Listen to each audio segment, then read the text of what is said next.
Mana shu sovuq kunlarda ko'ryapmiz, mana ko'chada ishlashyapti odamlar, qo'li so'qatib, ustalarimiz ishlayapti, boshqa shu hunar bola chaqa boqaman deb, halol rizq topaman deb, bolam, ayolim birovga sarg'aymasin deb halol hunar qilayotgan shunaqangi hunarmandlardan Alloh rozi bo'lsin.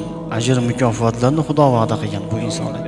Halol mehnat qilib ko'chada sovqatib, mana erkaklarimiz, oila boshliqlarimiz Xudo rozi bo'lsin hammadan. Ko'chada sovqatib, qo'li sovqatib, terlab, qiynalib, halol mehnat qilib uyga kelib qulagan banda uyqusi ibodat bo'ladilar alayhisolatu vasallam. Payg'ambarimiz aytadilar, uyqusi ibodat bo'ladi.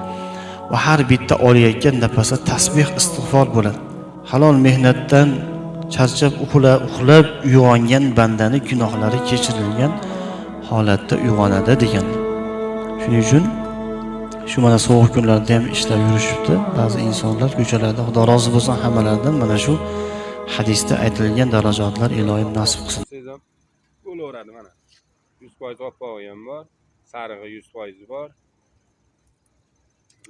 50 degani masalan teng baravar ikkovi ham. Oqi ham, sarig'i ham teng baravar bo'ladi bunda. Bunda 75% bo'ladi.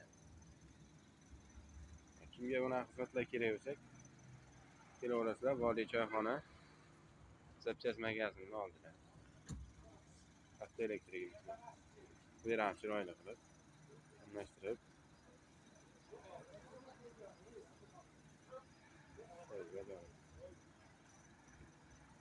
Chiqarib berish